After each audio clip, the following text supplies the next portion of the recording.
আসসালামু আলাইকুম। আমার সহজ রান্নাঘরের সহজ রেসিপিতে আপনাদের সবাইকে স্বাগতম। আজকে আমি হাঁসের মাংস রান্না করব। এখানে আমি একটা হাঁসের মাংস নিয়েছি। তারপরে আমি চলে আসলাম চুলাতে। এখন একটা চুলাতে পাত্র বসিয়ে দিয়ে দিচ্ছি একটু তেল, ১ চামচ লবণ, ১ চামচ হলুদের গুঁড়া দিয়ে আমি নতুন আলু নিয়েছি এখানে। আলুগুলো একটু উল্টিয়ে পাল্টিয়ে সুন্দর করে ভেজে নেব। ভাজা হয়ে গেছে, আমি এখন আলুগুলো উঠিয়ে নেব। তারপরে আবার পরিমাণ মতো তেল দিয়ে দিচ্ছি। তারপর দিয়ে দিচ্ছি গরম মশলা, ৩টা এলাচ, একটু করে দারচিনি, ৩টা তেজপাতা দিয়ে একটু ভেজে নেব। তারপর একটু ভেজে নিয়ে সুন্দর একটা ফ্লেভার আসলে দিয়ে দেব 1/2 কাপ পেঁয়াজ কুচি, ১ চামচ লবণ দিয়ে একটু ভেজে নেব। লবণ দেওয়ার কারণ হলো পেঁয়াজটা তাড়াতাড়ি নরম হয়ে যাবে।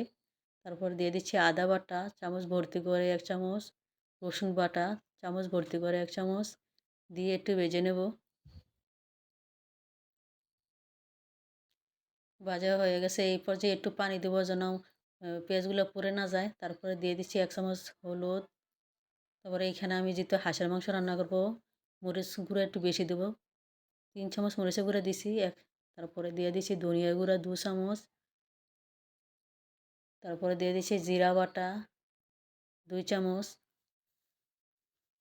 তারপর গরম মশলা বাটা ১ চামচ দিয়ে আমি সমস্ত মশলা, তারপর আমি আর একটু লবণ দিয়ে সমস্ত মশলা কষিয়ে নেব সুন্দর করে।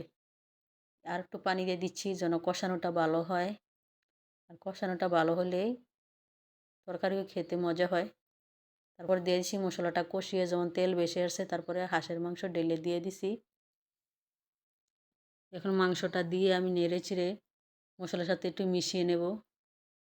মিশানো হয়ে গেলে আমি দিয়ে দেবো 4টা রসুন।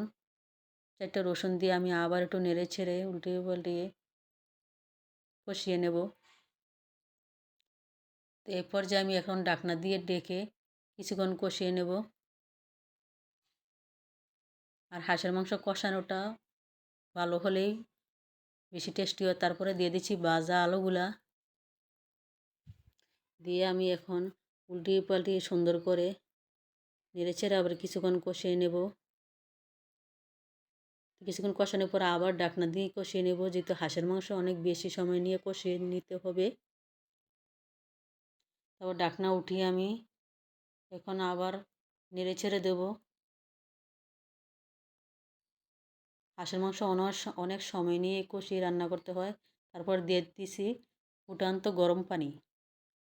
ফুটান্ত গরম পানি দিলে মাংসটা একদম সফট হবে। তারপর ঢাকনা দিয়ে ঢেকে দিয়ে দিচ্ছি। ঢাকনা উঠিয়ে আমি এখন আবার একটু নেড়েচেড়ে দেবো।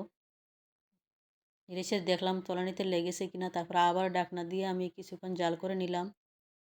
ঢাকনা উঠিয়ে আমি আবার দিয়ে দিচ্ছি গরম মশলা বাটা দিয়ে নেড়েচেড়ে এই পর্যায়ে আমি কিছুক্ষণ আবার একটু জাল করে নেব। এখন উঠিয়ে নিয়ে আসি, দেখেন কতটা লোভনীয়। আর এইভাবে নতুন আলু দিয়ে হাঁসের মাংস রান্না করলে অনেক মজা।